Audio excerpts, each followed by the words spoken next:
Do you remember when gas was 89 cents, a new truck cost 12 grand, and a man could buy a house on one income? That world's gone.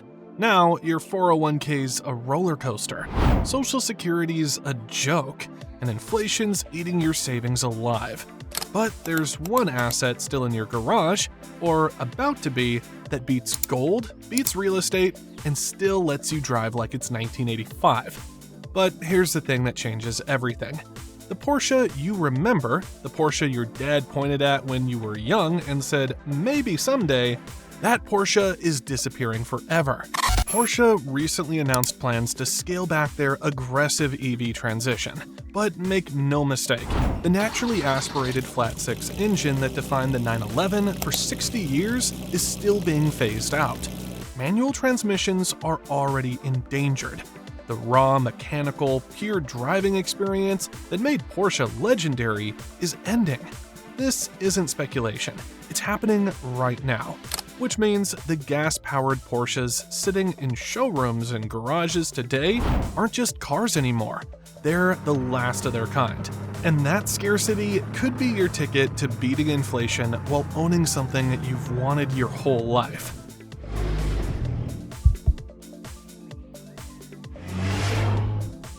Your dollar's dying, and you feel it every damn day. November 2025, a gallon of gas is $3.20. A steak costs what a whole meal on the grill used to, and your property taxes just jumped 12% again. The Fed says inflation's only 2.8%, but your grocery receipt laughs at that lie. Your savings account pays 0.6%. That's a joke. Even your 401k gains get eaten alive before you can cash out. You worked 40 years for this? Hell no. That's why the 911 isn't a toy. It's the one asset still fighting back, and the clock's ticking. Guys our age are dumping cash into gold and rental properties like it's 1982 all over again. Gold, cold, and useless. Real estate, you're locked in, bleeding taxes, and praying the roof doesn't have a leak before you 1031 exchange it into the next asset. Screw that. You want a hedge that doesn't just preserve your money. It fires you up every time you turn the key. The Porsche you swore you'd own when you made it? That's the financial play right now. Enter the Porsche 911. And no, this isn't some midlife crisis fantasy. This is backed by hard data. Not daydreams. You don't need a finance degree to see it. While your 401k got gut punched in 2022 and mid-2025, the 911 didn't just hold its value. It gained. Back in 1967, when your parents were probably thinking about buying their first house, you could get a brand new Porsche 911 for $5,990. Adjust that for inflation, and you're looking at about $47,836 today. By 1991, right around the time many of us were starting families or building careers, the inflation-adjusted price hit $120,340 when the original sticker said $60,700. That's not just keeping pace with inflation, that's crushing it. Fast forward to 2025, and the current base Carrera costs $134,650. That's a 48% jump since 2018 alone. Over the long haul, the kind we're planning for as we think about retirement, certain Porsche models have consistently outpaced inflation. And that's exactly what you want when Social Security might not cut it. Number 5, depreciation? The 911 doesn't do it. You've been burned before. That $60K truck you bought in '98, worth $12K by 2003. Gut punch. But the Porsche 911 depreciates only 19.5% over 5 years. After half a decade, your 911 still holds more than 80% of its value. Compare that to a BMW M4 or Audi RS5, which lose nearly double that amount. This matters when inflation rises, especially the kind that reminds some of us of the late 1970s and early 1980s. The 911 sits at the top of every list measuring value retention. Porsche limits production deliberately. Scarcity drives prices up over time. especially when demand from people our age, people who finally have the income to buy the dream car they couldn't afford at 25, keeps growing. Number 4 is all about the specific models that actually appreciate. Not every Porsche works. A Cayenne or Macan will depreciate just like any other SUV, losing 40 to 50% within 5 years. You need to be selective. The sweet spot lives in the 911 lineup, particularly older generations.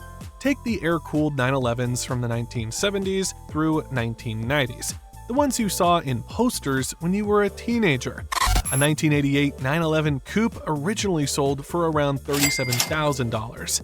Today, that same car fetches $70,000 to $80,000, even after inflation, year ahead.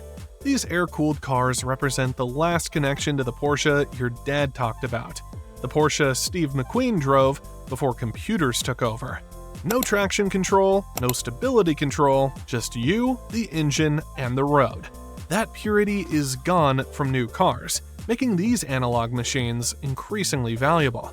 For 2025, experts point to several attainable models. The 991.1 GT3 with its naturally aspirated engine and manual transmission runs $150,000 to $200,000 with projections of 20 to 30% appreciation over 3 to 5 years.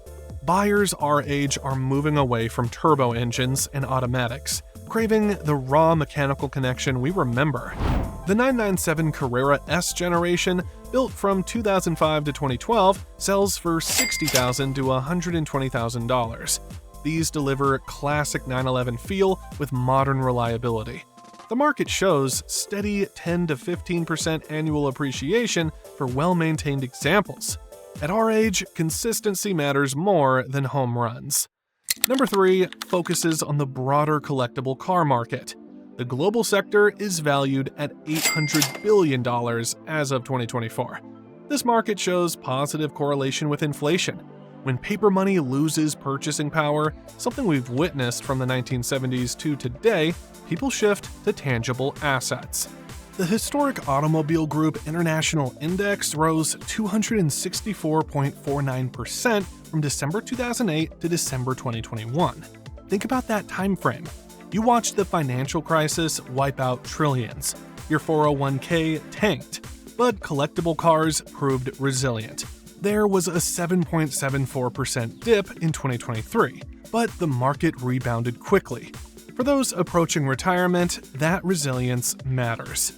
Demographics drive growth. Millennials chase 80s icons, but people our age are the real money.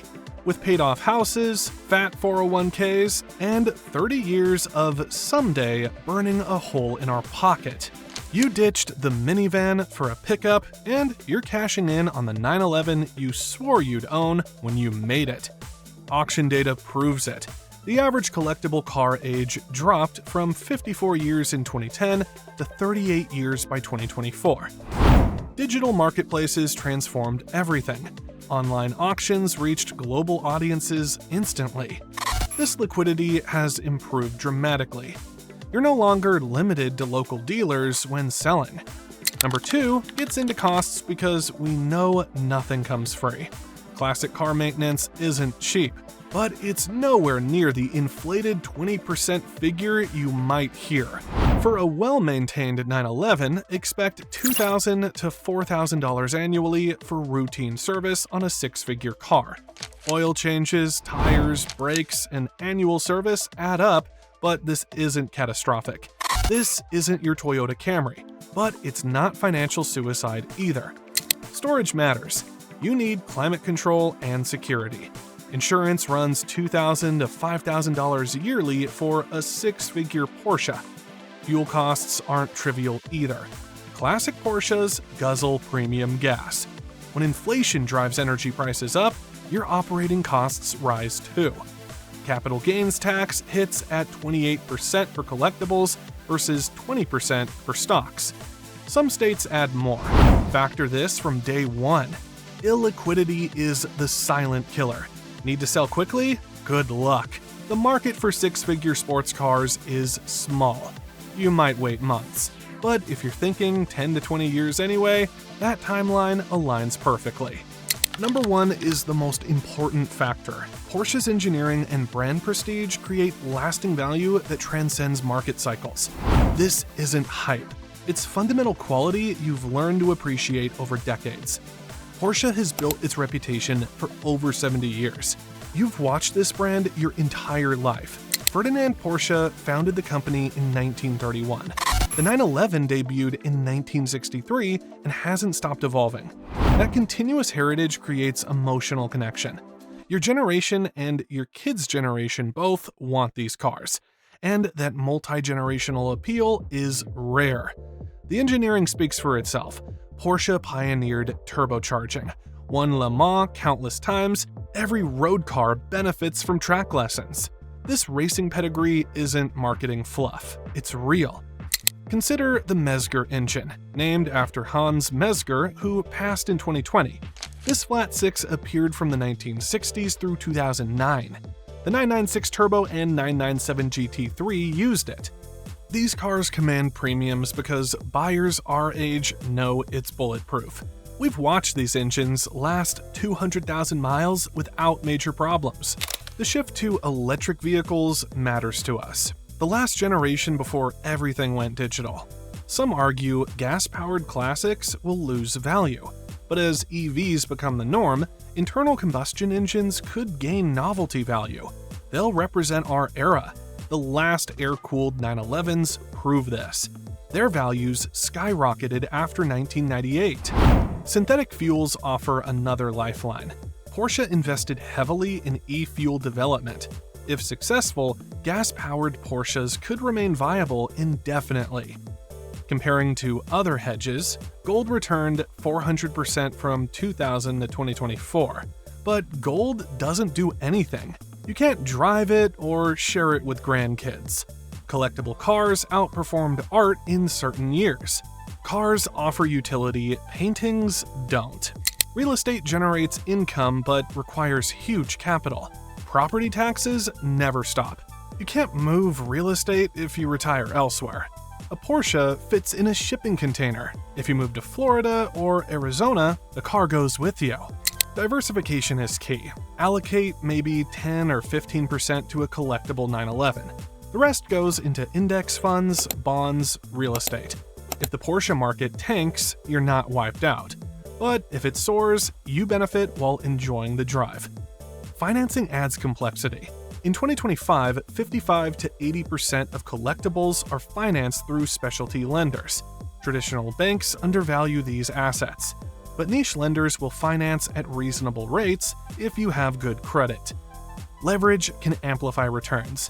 Buy a GT3 for $200,000 with 40% down. If it appreciates 25% over 5 years, your $80,000 investment becomes $130,000 after paying the loan. A 62% return on actual cash invested. Looking at specific data grounds this discussion. The 928 S4 trades for $30,000 to $50,000. Many of us remember these when new. Values could double over the next decade. The Boxster Spider from the 987 generation sells for $40,000 to $70,000 with 15 to 25% appreciation potential.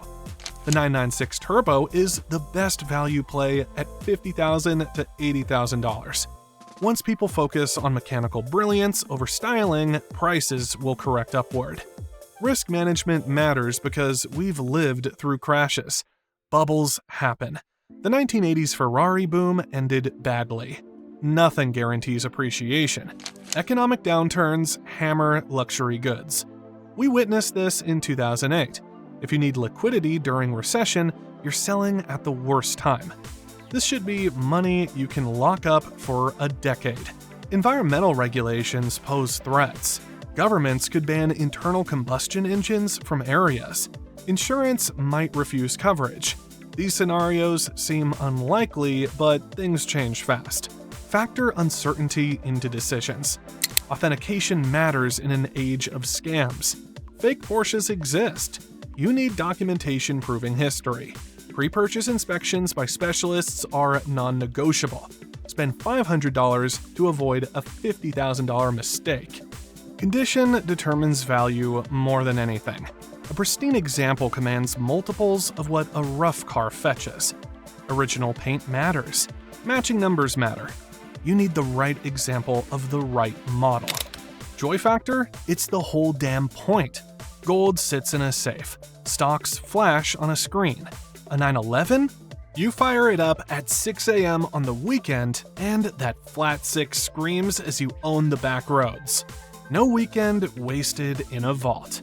Take your kids for a ride to Cars and Coffee and let them shift the gears.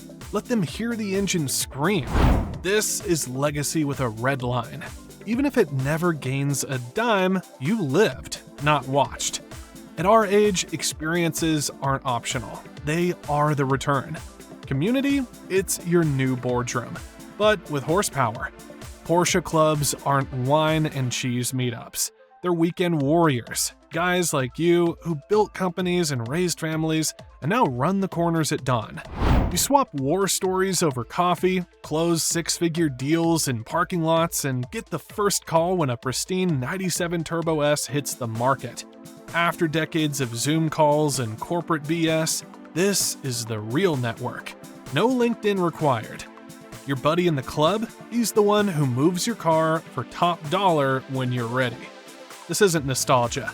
It's leverage with a flat six soundtrack. Bottom line, men, your money is under attack. Inflation is up. Markets are due for a correction, and your grandkids won't know what a real engine sounds like. The 911 isn't a toy. This is your last shot at owning a piece of freedom that appreciates. You've got the cash, the garage, and the guts. The pure flat six era is ending before our very eyes. Manuals? Already rare. This is the final run of the cars that made you who you are. Buy now, or in 10 years, tell your son why you waited while cruising in your silent EV.